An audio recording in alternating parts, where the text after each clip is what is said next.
I'm Dr. Jodie Richardson, and you're listening to, well, Hello Anxiety, a podcast where we end the struggle with anxiety and build our toolkit of practical skills to thrive. Hello and welcome back to the podcast. Thank you for sharing some of your very precious time here with me today and my special guest who I'll introduce in a moment. I have a question for you to ponder. I think I know the answer. I certainly know my answer. Do you ever feel like you need a balm for your brain? A way of soothing stress, settling your anxiety, and just giving your very hard-working nervous system a lovely rest. I think I know your answer. Mine's a resounding yes. I know that we look forward to a getaway, and here in Melbourne, as I'm recording this, we've got a lovely long weekend coming up. And, holidays are just brilliant, of course, and so many are hanging for the weekend. But it's just not enough. It's not enough. Our bodies and brains need so much more. And today's guest is here to help us learn about something that's really easily accessible, that's all around us, is free, and something that we, with raised awareness, if we tune into more regularly, can really soothe our stress and give our brain the rest and time to recalibrate that it needs. Absolutely it needs. So I'm joined by experienced medical practitioner, lifestyle medicine physician, speaker, author, and director and founder of BrainFit, the wonderful Dr. Jenny Brockis. Jenny, welcome. You're joining us from Western Australia, so you're a few hours behind where you are compared to me here in Melbourne, aren't you? I am indeed, but only a few hours, and I'm just enjoying some beautiful morning sunshine at the moment. Oh, how delightful, how delightful. Jenny, how's your day going and how are you in yourself? Because you've had a bit of a journey with your body and brain and your mental health yourself, haven't you? I have a bit, yes, but I don't think I'm that much different from everybody else, if I'm honest. My day is going really well so far. I always like to start my day whenever possible by jumping into our backyard pool. It's not a big pool, but it's a pool. It's wet. Yeah. And I've learned, it's taken me a year to develop this habit, I have to say. Yeah. Discovered that jumping into some cold water in the morning actually not only wakes me up, but it actually makes me feel good. I feel set up for the day. So I look forward to those days when I can actually do that and enjoy it. But I've also just off the back of an extraordinary weekend where I walked 20 kilometres for a charity. Oh. And that was just amazing because I was in the company of, I don't know how many 100 other women. It was a women's charity walk. It's called Coast Trek. I don't know if you've heard of it. I do know Coast Trek, yes. Yeah. Great. Yeah. It's a brilliant way of fundraising for good causes. And this year it was for the Women's Heart Health Research Fund, or part of the Heart Foundation, which is, I believe, really, really important because as us women know, we don't always look after our hearts or get what we need. And it was just delightful. You've got this wonderful feeling of camaraderie when you're outside walking with other people for a specific reason. It's, for the greater good. And everybody was in a good mood. We were in a beautiful part of West Australia. It's called the Cape to Cape. It's a big coastal walk. And we had humpback whales frolicking as we walked along, and they were putting on a floor show for us. It was just extraordinary. So I'm still on a bit of a high from that. I mean, you do the walk and then you go, oh, flop, I'm exhausted. Yes. It just lifted everybody's spirits and everybody was, just really enjoying that time away, doing something for others' benefit. It was good. Oh, goodness. And it's got all the elements, hasn't it, of the things that are so uplifting and so beneficial for our well-being. And we know how good we feel when we connect with other people. We're moving our bodies. We're outside. And whales, oh, my goodness. I was on the phone to a friend the other day who lives in Terrigal, which is a coastal New South Wales town. And Yes. She was looking at the water while we were on the phone, and she's like, there's a whale. And I'm like, hop off the phone, call me back, go enjoy that whale. And she went to get her binoculars and she called me back. And I think, oh, what a treat. I mean, gosh, we're so lucky here in Australia if we live near the coast. I know not everyone listening has the joy of being near the water the way that some of us do. We don't have whales where I live. I mean, if we do, I never see them. I think there's lots of dolphins in Port Phillip Bay. Yeah, it's just, I can understand why you're still on quite the high. And this idea that it can really reset us when we do these things, even though, like you were saying, like that's hard yakka. That's a lot of walking, 20 Ks. It was. Yeah, it was quite a challenge. But I think sometimes we can surprise ourselves with what we can do, because people often say, oh, that's a long walk. Well, I only walked the short walk that day. Some people walked 35 kilometres, and I thought, they are the brave souls. They are, they were out on the trail for the last group crossed 12 hours after starting. Wow. I mean, that is commitment, isn't it? And I take my hat off to them. But we don't have to go out for such a long walk just to gain the benefit of being outside. And in my book, I try to highlight this. I mean, I love being outside. I've learned that for me, this is my go-to. This is what sustains me. But even 3 or 4 minutes, whatever you can manage outside, in a green space where you can see trees or vegetation, or a blue space if you're close to water, doesn't matter, both are good, produces this change in our bodies and our minds that, we intuitively feel better. Well, I know I do when I go out for a walk. But we know that it does have this soothing effect on our nervous system and allows our blood pressure to drop, our heart rate to drop. All that busy chatter in our brain starts to quieten down, and we feel better. We feel emotionally happier as at the same time, because all that horrible stress is sort of dissipating away. So I think we underestimate how powerful time outside is. And I think we've just forgotten. We just need the reminder that it's there. And even if you live in an urban jungle, which many of us do, there's often a local park nearby. It doesn't have to be anything humongous. I mean, if you want to go mountain climbing, please do. But don't do. Anything nearby which is vegetated or watery is perfect. And I think our urban planners are starting to get the message that we need this. Yes. As humans, we need green space and blue space around us in order to flourish. And I think we live in a time where there's so much stress around that we need to sort of learn what we can do to manage ourselves better without having to rely on medication or other things. I mean, sometimes we do those as well. Yeah. But, sometimes going back to basics, the simple things in life, those small moments, just make it better. They do. And You started before by saying how you start your day, and oh goodness, I would do that every morning, and I have these ideas that I could just sort of drive down to the beach every morning, but I just sleep is just so, like, in the mornings I have grand plans for getting up early and doing things, but in fact I just end up sleeping, which I know my body needs, and I know the difference that makes. But Jenny, recently, and listeners won't know this because I haven't talked about this yet on the podcast, but as of the day of recording this is we're recording this on a Monday, we had to say goodbye to a very, very, very precious family member yesterday, and the last 2 weeks have been extraordinarily painful and difficult, and all my brain will tell me when I'm kind of like stopping to think, right, what do I need, is get in the water.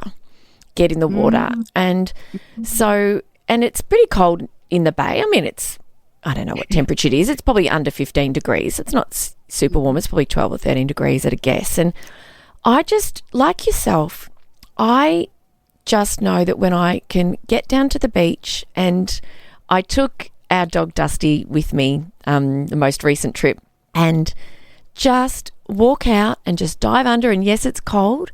And he was swimming out. It was so gorgeous. He was coming out and getting his ball and swimming back, and then, you know, going back and forth in lots of laps, it seemed, and keeping me company. And the difference that it made to just the way I felt and to the way I felt I could cope with everything that was happening was just profound. And I wasn't in for long. I was probably at the beach 15 minutes tops, and yeah, it's just, and it doesn't have to be like that. That's a bit of an effort. Getting in the car, bathers on towel, drive down, walk down, get in the water, dry off, drive home.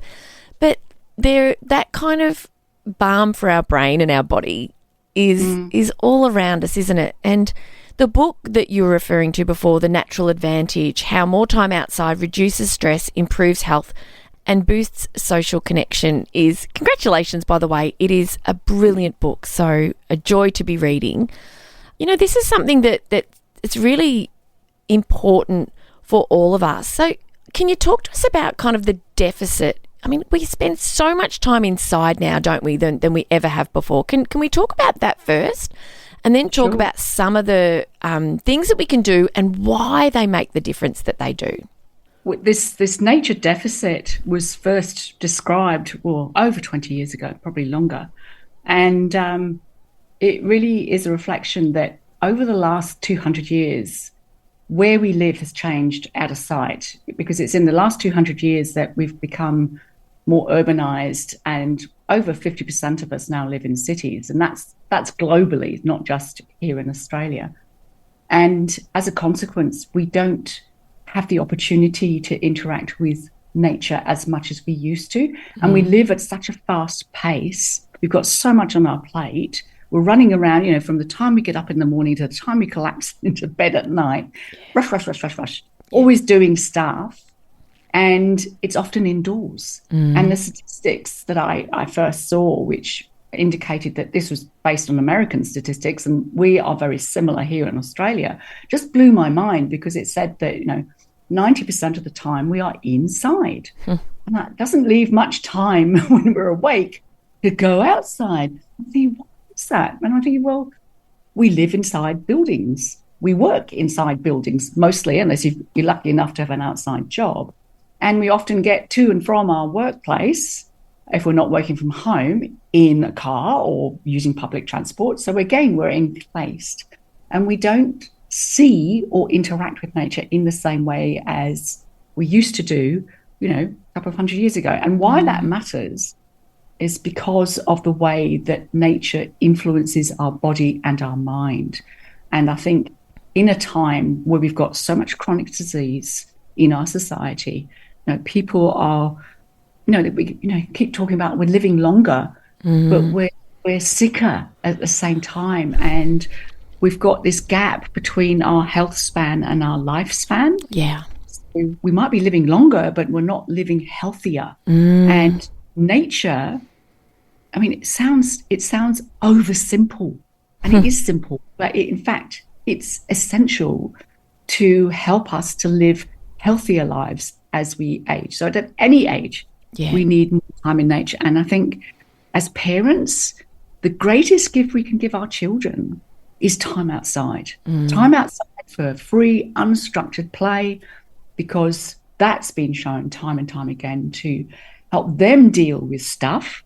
They learn from, you know, exploring and grazing their knees and falling out of trees, all this. Yes. But it builds their resilience so they can cope better. And I think we just need to remind ourselves that, we evolved to be outside more. And so we've just got to set the intention. Like you say, it's 15 minutes to get in your car, go and do this. But it's 15 minutes investing in you. How important is that? I mean, we've got so much going on and so much stress. I say that 15 minutes of that intentional, conscious choice to go and do something for you is priceless. You can't buy that. No.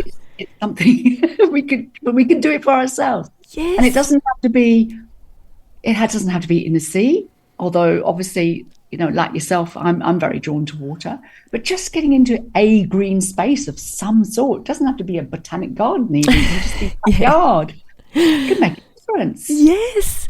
And to know that I, you know, one of the things, and we had our daughter's 14, Jenny, and she had a friend stay over on the weekend, and one of the things I've always done, because, Jenny, as an aside, I grew up with a highly anxious mum. My gorgeous mum, who I adore, is still highly, highly anxious. And I mean, she's got me as a daughter who, I tell her everything I know. And, you know, but for some people, unfortunately, given life circumstances and lots of challenges and, you know, other variables, it's really tough for her. And she didn't let me have friends over very often. If I did, the house had to be immaculate. The right dinner had to be cooked. And I just swore when I became a parent, knowing how important friendships are for our kids, I just thought every time I can, I'm going to say yes. And so I don't think there's been a time one of my kids has ever asked for a friend to come over that's been a no. And so I love that all the friends are welcome at our place. And so we had I think we had this friend, I won't share names, but at our house from probably 10 o'clock Saturday morning to about 6 o'clock Sunday night, which is just brilliant. And I remember, you know, I've been reading your book, and I went outside, and the girls were we've got one of those spider swings. It's kind of like it's probably a metre across in diameter, and it's got like webbing in it, and you can just line it, you can swing. And the girls were just both lying on the swing, staring up at the oak tree it was hanging from. And I went out and I said, I love that you're out here doing this. And I was starting to tell them about their eyesight and the health of their eyes and being outside. And we started talking about, you know, screens and being inside versus outside and just the benefits of nature. And they're going, yeah, that makes sense. That makes sense. And I was just eating my breakfast this morning and thinking I can go outside on my porch and eat my breakfast rather than sitting at the kitchen table. And so, you know, there's so many. And it's that couple of minutes where you take time, you put the kettle on, you make yourself a cup of tea or coffee or whatever, and you just step outside and just savor the morning air, if it's early morning or whenever, and what you notice around you. And I think the beauty of doing that, it's not only just time for you, which is very sort of soothing and calming, but it makes you a better observer of what's going on around you. Yes. Because we adopt what's called a soft fascination. When we're indoors and we're on a screen, you know, we're very sort of hyper focused, and that's exhausting. Yes. Just in that sort of softer green, blue environment, we notice more and notice what's going on. You can appreciate what's going on, not just in our environment, but for other people. Yeah. We're better observers of what's going on for our friends or our family. So we pick up the cues that we might otherwise miss. They look a bit sad today, maybe a bit quiet, and you just sort of realise that something might be going on for them, and you can just sort of lean in and say, you know, are you okay? Is there anything you want to talk about? Whatever. Yes. And I think that can be very helpful. And like you say, with the social interaction with friends, it's a bit critical. We live in such a lonely life, and sometimes urban living can make us feel more lonely. Oh, goodness. And surrounded by people, yes. So much loneliness. And Jenny, I stop and I think, what are we doing with our lives? We've got these precious moments, days, weeks, months, and, you know, having just said goodbye to my precious Auntie Jan, who I just adored, and it's just been, as often these times are in our lives, a real time of reflection and of precious time spent with people, but also the days are precious, and we don't know when our time comes, when our time will come. We don't know, and we like you say, get up in the morning and go until we might have a few minutes of wakeful kind of rest with our head on the pillow before we fall asleep. And yet, from all the research, we know that taking regular breaks is, during the day, is better for our productivity, better for our creativity, better for our stress, better for our health,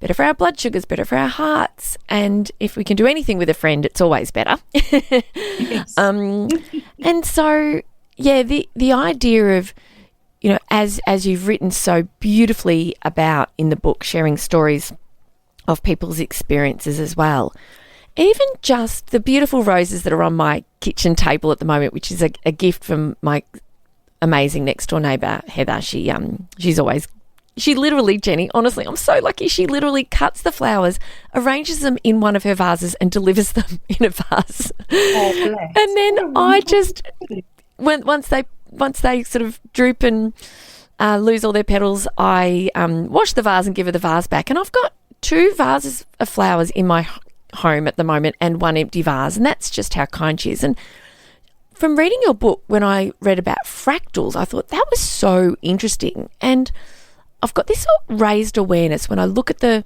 beautiful roses, or when I look outside, or I check if my plants need watering, rather than just kind of like, what does this plant need? I've got this raised awareness of enjoying looking at something that is natural and noticing that it does feel restful. It does feel like a quiet moment, rather than just sort of rushing around and letting, not smelling the roses. I mean, I do smell the roses that are on my kitchen table all the time, but taking these moments, these brief moments, can you tell us just the kind of differences it can make to our nervous system and our stress when we do take time to enjoy the elements that nature has on offer for us?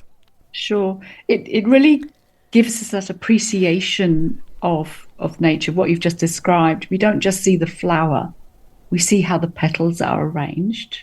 And with fractals, which are these sort of repeating patterns that nature provides us, that's been shown to be very calming to us, and we actually seek out those patterns. So it's like if you're standing in a group of trees and you look up and you see all the branches and how they split, and then they split again, and they're getting smaller and smaller and smaller and smaller. But those patterns are deeply soothing to our nervous system. So when we're highly stressed, we've got a lot of adrenaline and cortisol in our systems, and this tends to narrow our, well, I call it our bandwidth, if you like, of thinking. We become very focused on one thing, or worrying and worry about what's been said, what hasn't been said, what we've done, what we haven't done, and stuff like that. And just standing in that space, especially if you take your shoes off and just stand on the ground or on grass or something, you get that sort of that sensory input of what you can see, what you can smell, what you can hear, what you can touch, and that all has this impact on putting us into a calm and restful state, and moves away from that fight or flight response that actually we spend too much time in for the rest of the day. And it's that flight or fight response that would associated with high levels of stress, which causes inflammation within the body to accumulate. And that is now understood to be what causes so much illness and disease. And I think what's fascinating is that we're now getting a far better understanding that heart disease, different types of brain disease, including Alzheimer's, so many things are associated with this higher level of inflammation. So by simply getting outside, we're allowing that inflammation to subside. Plus, we get the bonus of stimulating our immune system. And we know that the immune system is critical for keeping us well, stops us from catching all those terrible viruses that keep going around our communities and looking as though. So it boosts our immune system. And the other thing which I find really fascinating too is that the natural smells, and not all natural smells are nice. Yes.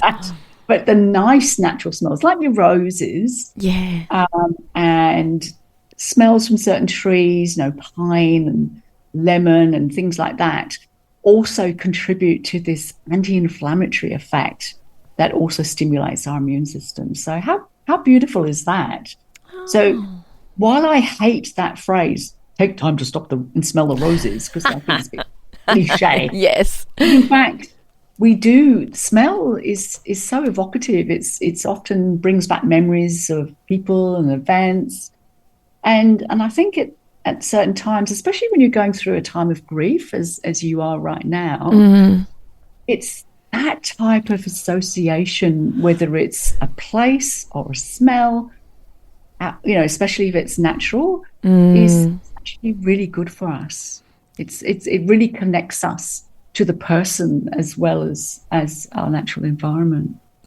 Yeah, it does. I'm tearing up now as you're saying that, and that's okay. I'm okay with that. I'm okay with that because this is so raw, and it's almost like the timing for today. Because I mean, of course, if I had have contacted you and said, hey, this has happened, can we please postpone? Of course, we would have done that. But what I love about these types of conversations and the fact that my this beautiful podcast community know me, warts and all, and my journey with my own mental health. And as you rightly said at the beginning, you've had your own struggles. We all struggle, and death and losing somebody we love is a part of life. And I have not been. I've lost grandparents, but I've never been involved in, like for 2 weeks daily visits, into the Alfred Hospital, into the ICU, and really important family conversations. It's never been. I'm lucky. I'm 50. I've not dealt with this before, and it's grief comes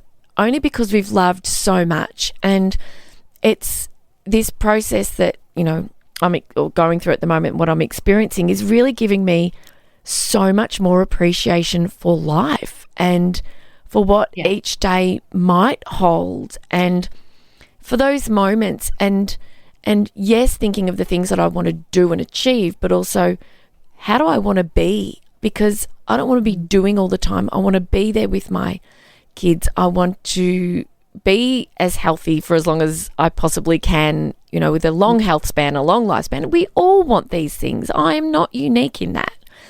And what you were just saying, my experience about going into the water is it's so calming, and even I'm finding such a soothing kind of reprieve from the stress and the grief in just paying more attention to the nature that is around me, just in my home.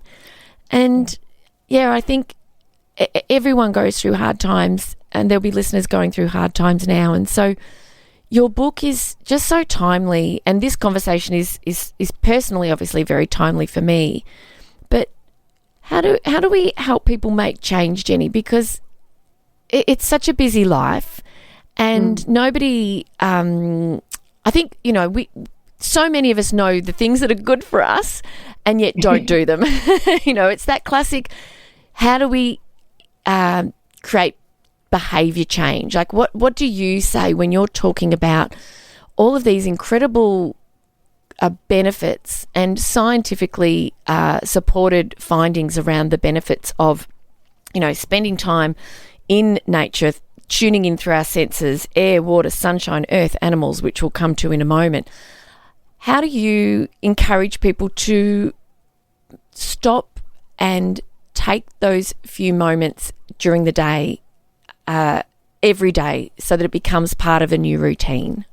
Yeah, it's the hardest thing in the world because we are creatures of habit, and so we've established all our existing habits, and changing those is a real challenge. So it has to be a conscious decision, and it's giving yourself permission to do that.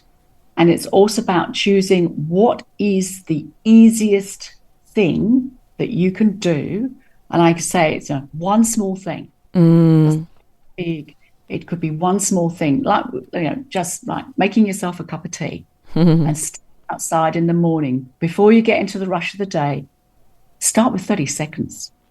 Yeah, it doesn't have to be a long time. And when you're not used to doing that, even to stand still to drink your cuppa, we have to build up slowly.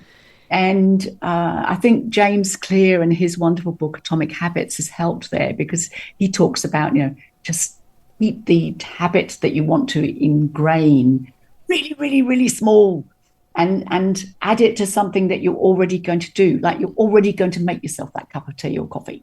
So you put the kettle on and you say, yeah, I'm making this. it's going to be my first cuppa of the day. I'm going to really savor it, and I'm going to step out the door just for half a minute or a minute. Yes. And once you start doing it, and there'll be, I mean, when I started jumping into our backyard pool, I did it on day one, and I thought, whoa, I can do this. And then and the next day it rained. So I thought, oh, I don't want to do that. I'll get wet. I didn't. And a week went past before I did it again. Yeah. And I thought, Annie, this is ridiculous. It's here every day. And of course you're going to get wet. It's called a swimming pool. Yeah. And it takes months. Yeah. We tend to sort of berate ourselves. Well, I set myself the intention to go to the gym. It's anything we want to do 3 times a week, and then we don't do it, and you think, oh, failed again. Well, we forget that it takes a long time. It takes a lot of effort and remembering to do things that gradually changes the habit. And now my husband actually asks me, he says, Jenny, have you had your swim yet this morning? Oh, can he tell if you haven't? Great, because he now knows. Yeah. And of course, if I haven't, what excuse have I got now? Yeah. Bit of public awareness and how accountability doesn't go astray. Yeah. So I think we can set the attention, give ourselves permission, try it out. And obviously it's got to be something that you think you're going to like. Yes. I mean, not everybody has the same level of affiliation to nature as perhaps you and I do. Yeah. And it's not about forcing people to do something that they absolutely loathe. I mean, I've met people who hate the beach. They can't stand getting sand between their toes. They loathe it. So you wouldn't encourage them to go to the beach. You'd encourage them to find some other way of interacting with nature. Maybe it's the backyard. Maybe it is just sitting near a fountain or something. It's about finding what works for you and looking for ways to ingrain that as something that you just incorporate into your life. And I think many workplaces are now getting the hang of this too. They're aware that, that little square meter of cubicle is soul destroying. Yes. We need windows with natural light. We need plants that we can either look out onto, because it's been shown that even having a window that you can look out onto a green space for 40 seconds calms down and makes you able to pay better attention to what you've got to get done. I mean, 40 seconds, that's all it takes. I know, yes. It's crazy, isn't it? It's just so nuts. So let's just remind ourselves, it's the little moments, call them micro moments, call them whatever you like, but just try to incorporate a couple of micro moments into your day and build from there. Yes. Because you start doing something and you think, actually, I really like this. Yes. And maybe you're somebody who has the facility, if you haven't got small kids or kids that need to be got to school and ready for all that you can get out just for a short walk around the block before you go to work or at lunchtime instead of eating. I hate people eating at their desks. It's one of my pet hates. Yes. Please don't eat at your desk, because we need to separate ourselves from all this doing, like you said before, and just go and do something else, just to defrag. What better opportunity than to just get outside? So lots of workplaces are encouraging people to literally take their lunch outside, or providing spaces where they can sit in an open air place, just to connection with nature a little bit more, and then it builds up. It does, doesn't it? And in your book, you write about all of our senses. And when I was outside, we have 2 chickens. We only have 2 chickens left. We used to have more, but they're gorgeous. Chili and Mabel, their names. They're so cute, Jenny. That actually, if we leave the back door open now, they want to come inside. Oh. And we're not, we've got a house full of floorboards. We literally don't have carpet, but, that's just one step beyond what I'm happy about, because they poop. And I said, right, anyone who lets a chicken in the house, you are responsible for cleaning up after it. But we can't, long are the days gone where I can sort of put the clothes horse outside with the washing and leave the door open because one of the little chooks will sneak through. But it's so delightful. And in the morning, one of us will go outside, usually Pete or me, my husband or myself will go out and let the chickens out, mostly Peter. When I, again, since reading your book and just having this raised awareness, which is what I love that we're doing here today, when I went outside, I just paid more attention. I mean, I love letting them out. They're so cute. They just dash out and they want their seed. And then our border collie will run and get his soccer ball because he wants to have a play. And then I tuned in, I heard one of the birds in the trees, and whereas normally it used to feel like a chore, oh, okay, who's letting the chickens out this morning? And now it's like, oh, this is actually an opportunity, not to mention that it's beautiful exposure to early morning light, which is so powerful for our circadian rhythm and helping us to sleep with more quality overnight and with more quantity as well. And I just thought, goodness, this 5-minute job that I used to duck and weave from, now I think I might be saying to Pete, hey, I think I'm going to do it each morning. So anyway, there's so much I want to ask you about. And I wondered, I know that you've talked about a nature prescription and nature's medicine, and you've got chapters on air and water and sunshine, earth and animals. Can you tell us maybe a little, let's start with air, because I know smog's a big issue. I wonder if in the small amount of time we've got left, we might be able to talk about a little idea that people could think about with relation to each of these as we go through. So if we could start with air, that would be brilliant. So fresh air obviously is very good for us, and we often have air pollution, particularly if we're living in a place where there's lots of traffic, and we get the pollution from that. So having greenery around us, especially large trees, helps to provide us with air filters. I mean, what better way to sort of get clean air than to have more plants around us? But having plants inside your house too has the same effect. So if you're living or working in an environment where you can't even open the windows and you're relying on air conditioning to sort of keep you at a sort of reasonable temperature, having those plants nearby is actually going to improve the air quality. And that's really important for well-being. And if you have, your own property, planting things which are going to grow is so important. I get so upset when I see all the developers, just clearing the land. Yeah. And you think, why does it take so long for the plants to grow back? So we do need fresh air, and the one thing we can do to help there is just to grow more trees and plants around us. The trees also, apart from being fantastic air filters and producing the oxygen, also act as sound barriers.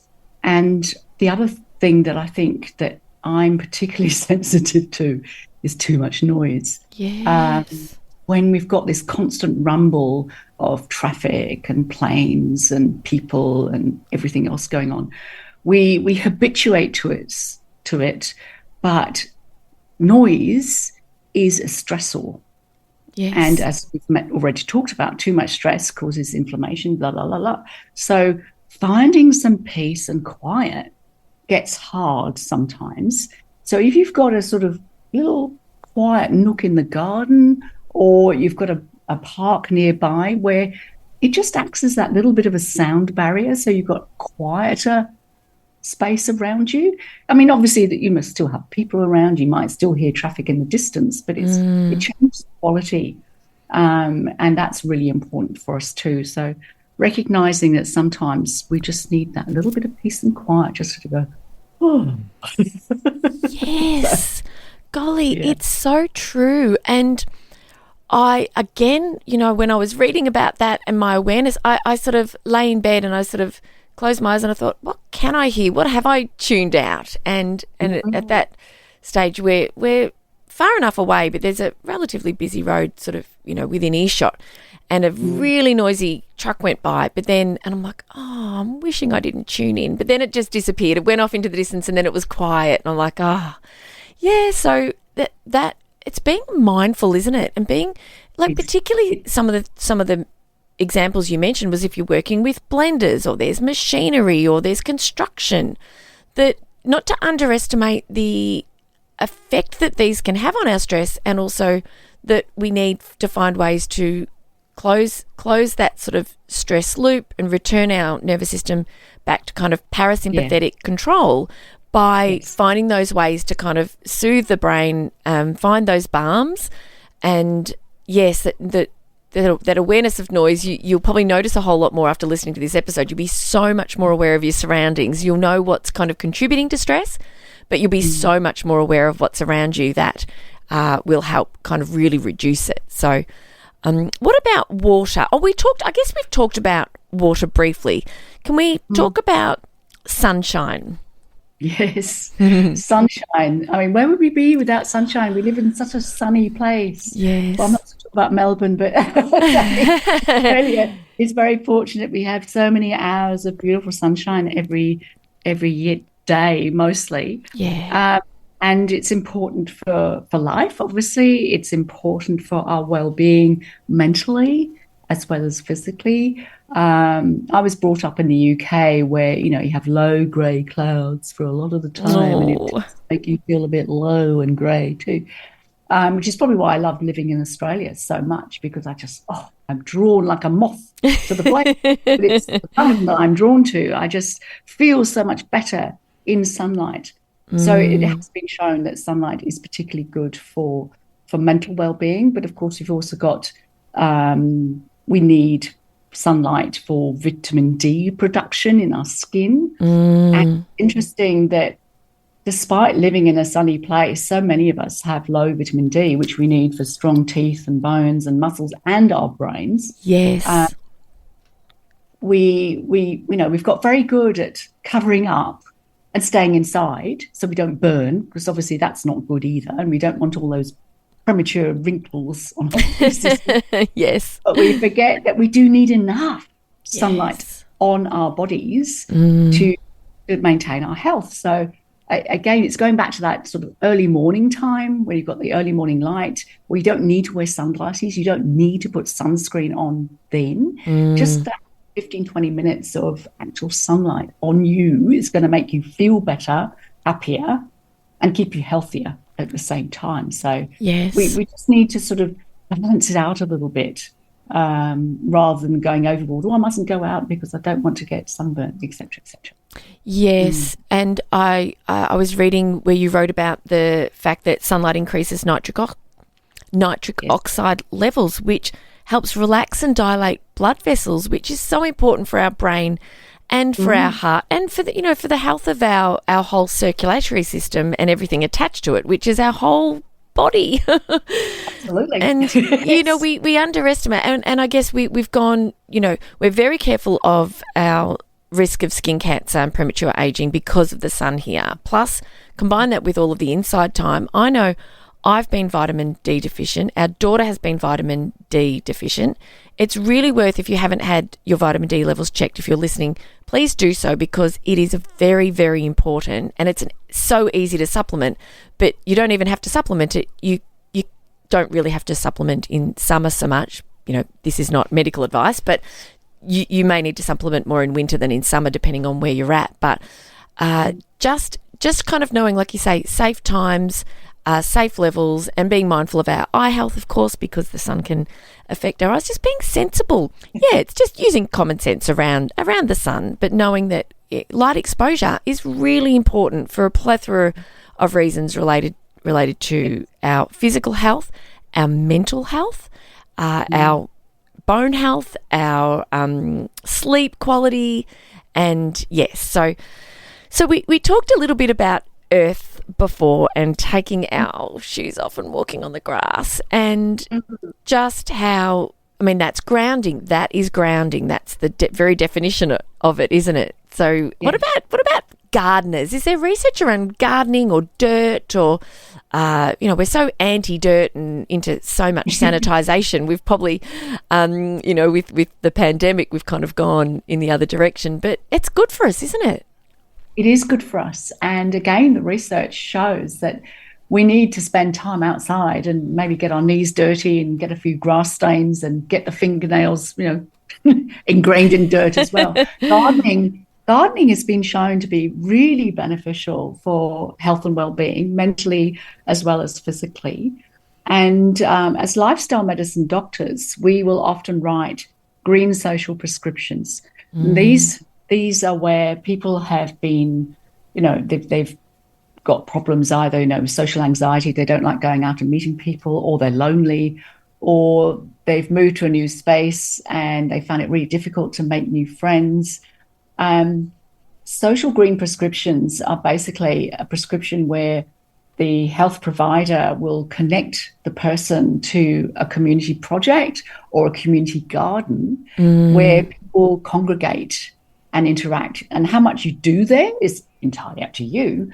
But often people get engaged. They start to look forward to going and maybe spend half an hour or a little bit longer, whatever they're doing, and get to know the other people, but also get to be involved in what the project's all about. So it could be a community garden growing vegetables or flowers. It could be a rewilding project where you've got a bit of wasteland and you're trying to sort of make it look a bit nicer, whatever it is. But the research is very strong here. And it's taken a while for the research to come out, but it's actually been shown to be very beneficial for people, getting people literally outside, into the outdoors, doing something. And if you are an avid gardener, obviously you don't need me and you, Jodie. It's good for you because you know already. But even if you haven't got a green thumb, and I always tell people I've got a black thumb, I tend to kill things. I'm a bit like that too. I do. There's something about growing your own herbs or growing a tomato that makes you feel really proud, and you can share it with your family or your friends and say, "Look, I grew this tomato." Yes. And we all say, "Oh, it tastes so much better than anything you can buy." But there is something about the dirt that is really important for our immune system, and that was shown by research which found that people responded better to an immunization if they lived in a certain area where there were certain microbes in the soil, and people's level of allergies and asthma and things like that also depends sometimes on where you live and what you're exposed to. I mean, we're learning so much about the benefits of different things. I mean, who would have thought the soil would actually be really important for our own immune health? And it turns out it is. Turns out it is. I can't stand the thought of getting dirt under my nails. If I have to do something in the garden, I will wear gloves. But I have my neighbours who I was saying to you that they grow veggies and beautiful plants and everything. Okay.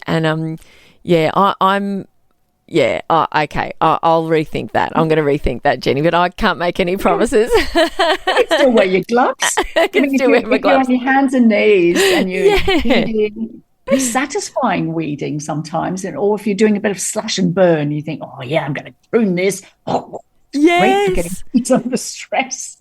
It definitely is satisfying. You can stand back and kind of be quite proud of your efforts. And like you say about growing things, our son for biology is growing. I think they had a competition to see who could grow the biggest plant the fastest, and he asked our green thumb neighbours what to do, and I said, "Aren't people just going to go buy plants?"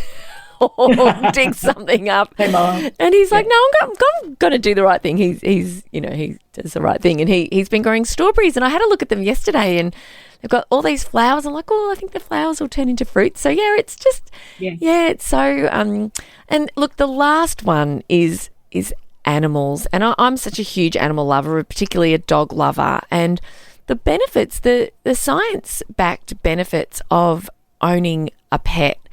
We've talked about before here on the podcast with respect to having wellbeing dogs in schools, and most people are probably familiar with equine therapy, but the science around the benefits of in terms of like survival after a heart attack for pregnant mothers being around animals and having children who are less likely to have asthma or allergies. I mean, the benefits of pets are phenomenal, but even just spending a little bit of time with a pet, just sort of patting a dog, can create a really big change in our physiology, can't it?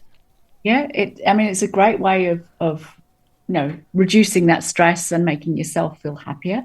And it's a two-way street because our pets are emotional creatures too. And well, I'm also a dog lover, and we know our dogs love us as much as we love them.